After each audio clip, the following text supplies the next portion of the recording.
Hello everyone, मैं धर्मेंद्र सिंह अपने YouTube channel applied grammar में आप सभी पाठकों का स्वागत करता हूं। डियर फ्रेंड्स, आज हम इंटरमीडिएट एवं सीनियर क्लासेस के लिए एक यूजफुल और इम्पॉर्टेंट टॉपिक लेकर के चलेंगे।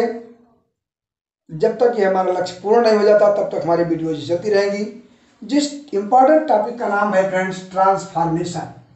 ध्यान दीजिएगा, ट्रांसफॉर्मेशन। अब फ्रेंड्स समझना आपको ट्रांसफॉर्मेशन क्या है। न्यू टॉपिक है इंटरमीडिएट में। यह प्रतिवर्ष इससे क्वेश्चन पुटअप किए जाते हैं। तो आप ध्यान दीजिएगा फ्रेंड्स कि इंटरमीडिएट क्लासेस से लेकर के एवं जितने भी हैं उससे सीनियर जो भी क्लासेस हैं, विशेष रूप से स्पेशली कंपटीशन के लिए तो बहुत ही इंपॉर्टेंट है। चाहे आप किसी भी रेलवे, पुलिस, एसआई या अन्य जो है एसएससी, सीजीएल आदि कंपटीशन में यदि आप बैठ रहे हैं, उसके कंपटीटर हैं, तो फ्रेंड्स बहुत ही यूजफुल है टॉपिक। कहने का आशय इंटरमीडिएट से स्टार्ट होता है और अंत तक चलने वाला है प्रक्रिया। और फ्रेंड्स जनरल यूज में स्पोकन के लिए, नॉलेज की दृष्टि से पढ़ाने के लिए तो बहुत ही इंपॉर्टेंट टॉपिक है। तो आज इस टॉपिक के अंतर्गत हम लोग सीखने वाले हैं फ्रेंड्स ट्रांसफॉर्मेशन क्या है। जैसा कि आप जानते हैं, इसका अर्थ होता है फ्रेंड्स ट्रांसफॉर्मेशन, रूप परिवर्तन कर देना। इसके अंतर्गत हम रूप को परिवर्तित करेंगे, ट्रांसफॉर्म कर देंगे।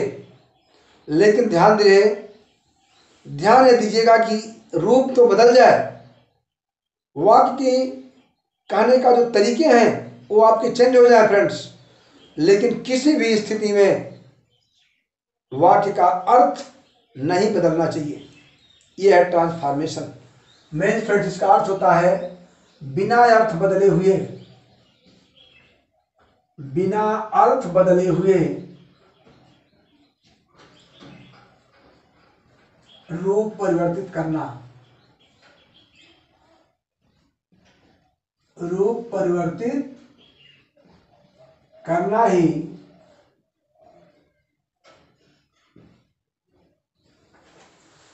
आप समझ रहे हैं कि फ्रेंड्स रूप बिना अर्थ बदले हुए, अर्थ न बदले और रूप बदल जाए, दैट इज ट्रांसफॉर्मेशन। बात समझ रहे हैं ना? तो फ्रेंड्स ये आपको ध्यान देना है कि रूप बदलना है लेकिन उसका अर्थ न बदलना चाहिए। तो फ्रेंड्स सबसे पहले आज हम आपको सिखाने वाले हैं एडवर्ब टू का प्रयोग। एडवर्ब टू को हम कैसे रिमूव करते हैं, ध्यान दीजिएगा। ये फ्रेंड्स बहुत इंपॉर्टेंट है। रूल आप मेरे साथ पेन कॉपी के साथ बैठे और बहुत ही अटेंटिव होकर के आप मेरे साथ बने रहे अंत तक। फ्रेंड्स आज हम सिखाने वाले हैं एडवर्ब टू को आप कैसे हटाएंगे। ध्यान दीजिएगा फ्रेंड्स, सपोज कीजिए मैं वाक्य से आपको जोड़ता हूं, इसके बाद समझाने का प्रयास करता हूं। फ्रेंड्स वाक्य है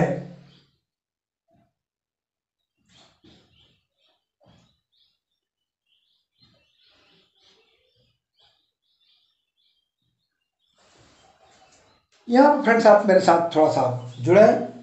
वाक्य लिखा है आपके समक्ष कि हरी इज टू वीक टू पास।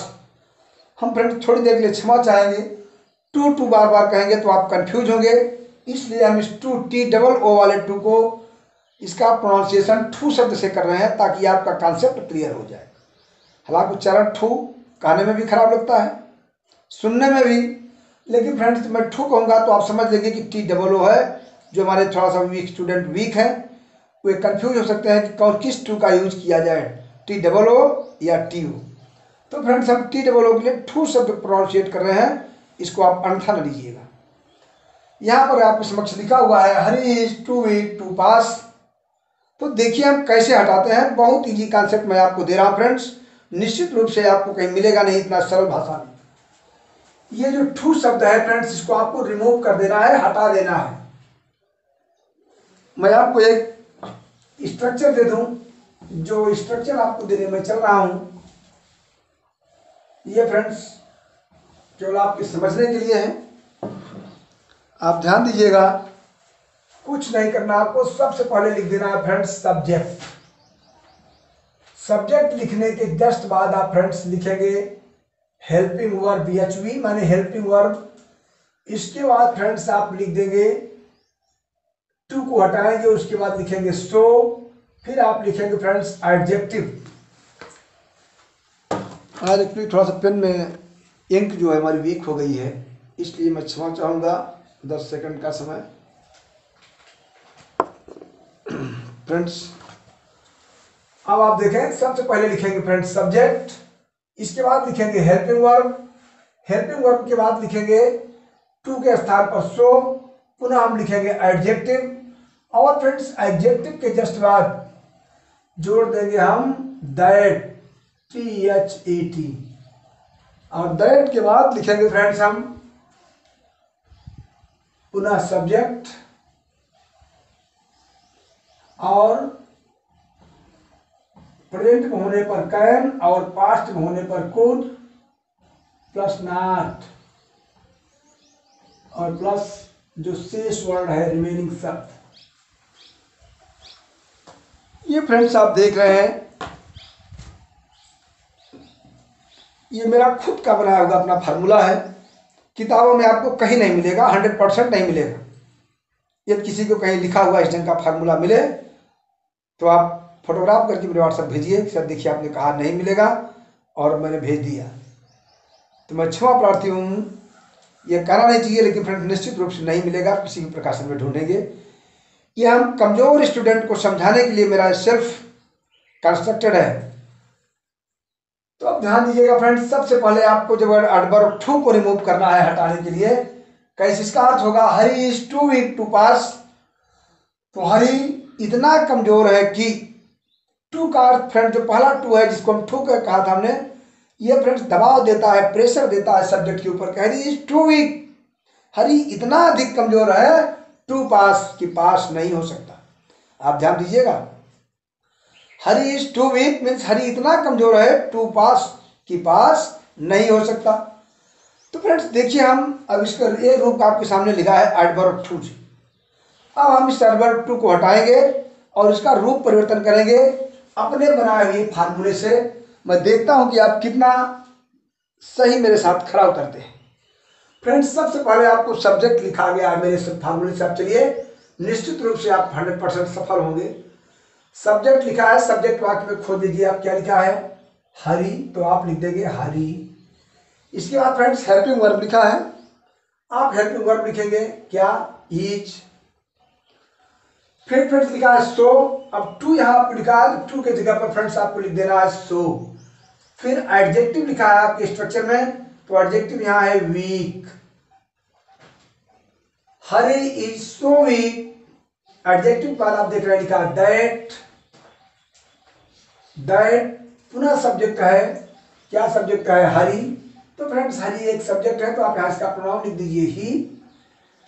अब सब्जेक्ट के बाद कैन या कुड है फ्रेंड्स, यहां पर आपको थोड़ा समझना होगा कि अगर आपका ये वाक्य प्रेजेंट टेंस में है तो आप कैन लिखेंगे, और पास्ट में होगा तो कुड लिखेंगे।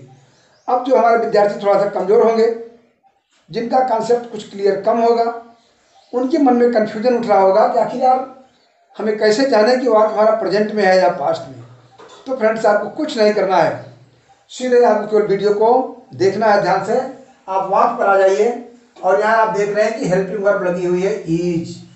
तो फ्रेंड्स आपको पता ही है कि is, are, am, has, have, do, does, ये सब प्रेजेंट की हेल्पिंग वर्ब है। तो फ्रेंड्स आप समझेंगे कि इसका मतलब वाक्य हमारा आया हरी के बाद इज है, इसलिए प्रेजेंट का है। तो फ्रेंड्स प्रेजेंट का होगा तो आप कैन का यूज करेंगे, और पास्ट का होगा अगर यहाँ वाज वेयर कुछ होता तो आप कुड लिखते। तो यहाँ पर इज है, इसलिए ही के बाद आप लिखेंगे सीधे कैन नॉट। कैन कुड के बाद नॉट लिखा फ्रेंड्स, फिर जो शेष है, अब टू भी रिमूव हो रहा है, टू के जगह पर हमने लिख दिया कैन नॉट, बचा शेष सब जो बचा है वह है पास। अब फ्रेंड्स हमारा वाक्य तैयार हो गया। अब आप चलिए हम दोनों का आपको अर्थ मिलवाते हैं, और देखिए कहीं मेरे अर्थ में कोई कमी तो नहीं आ गई। फ्रेंड्स देखिए यहाँ लिखा है हरी, ऊपर वाले को देखिए आप पहले नंबर 1 को, जिसमें लिखा है हरी इज टू वीक टू पास। हरी इतना कमजोर है कि वह पास नहीं हो सकता। हरी इतना कमजोर है कि वह पास नहीं हो सकता। फिर दूसरे वाक्य देखिए जो हमने ट्रांसफॉर्म किया, रूप कैसे, रूप बदलने के बाद देखिए इसका अर्थ क्या हुआ। हमने लिखा है फ्रेंड्स कि हरी इज सो वीक, हरी इतना अधिक कमजोर है, दैट माने कि ही कैन नॉट पास, कि वह पास नहीं हो सकता। हरी इतना कमजोर है कि वह पास नहीं हो सकता। साल आप देख रहे होंगे दोनों वाक्यों के स्वभाव में, नेचर में बहुत अंतर आ गया। यहाँ सो लगा, यहाँ टू था, यहाँ कैन नॉट आ गया। यहाँ फ्रेंड्स कुछ नहीं, दैट, यहाँ दैट भी लग गया। तो आप यहाँ पर देख रहे हैं फ्रेंड्स वाक्य का रूप बदल गया, लेकिन उसके अर्थ में कोई परिवर्तन नहीं हुआ। यही तो ट्रांसफॉर्मेशन है ना, कि आप उसका अर्थ न बदले बल्कि रूप बदल दें। तो फ्रेंड्स हमने इस स्ट्रक्चर को फॉलो करते हुए ये आपके सामने एक वाक्य चेंज कर दिया। आइए हम एक एग्जाम्पल आपको और दे लेते हैं फ्रेंड्स। जो एग्जाम्पल है,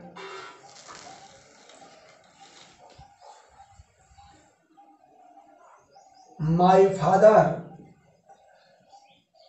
इज टू ओल्ड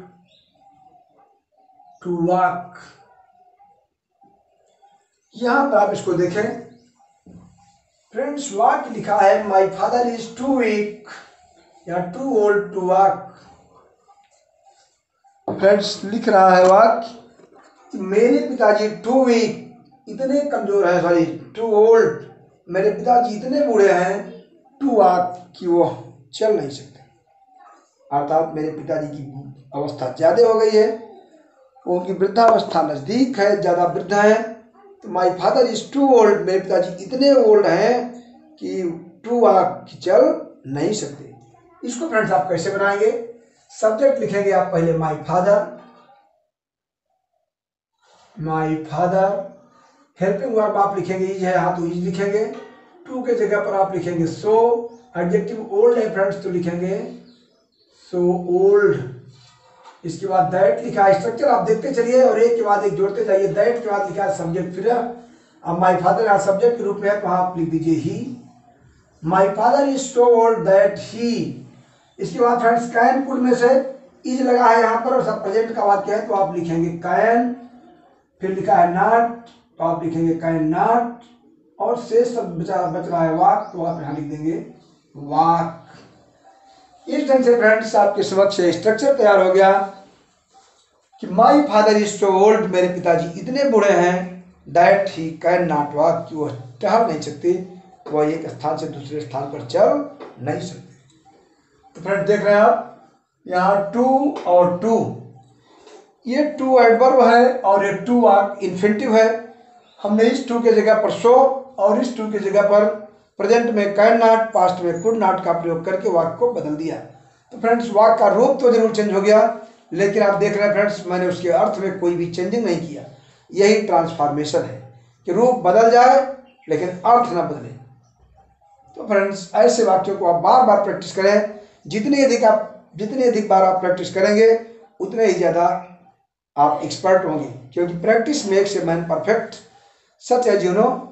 तो फ्रेंड्स ऐसे वाक्यों को आप बार बार प्रैक्टिस करें ताकि आपको दिक्कत ना हो। एक मैं वाक्य दे रहा हूँ फ्रेंड्स, उसको आप देखें और करके आप मुझे कमेंट में दीजिएगा।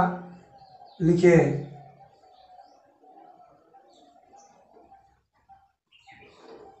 रवि इज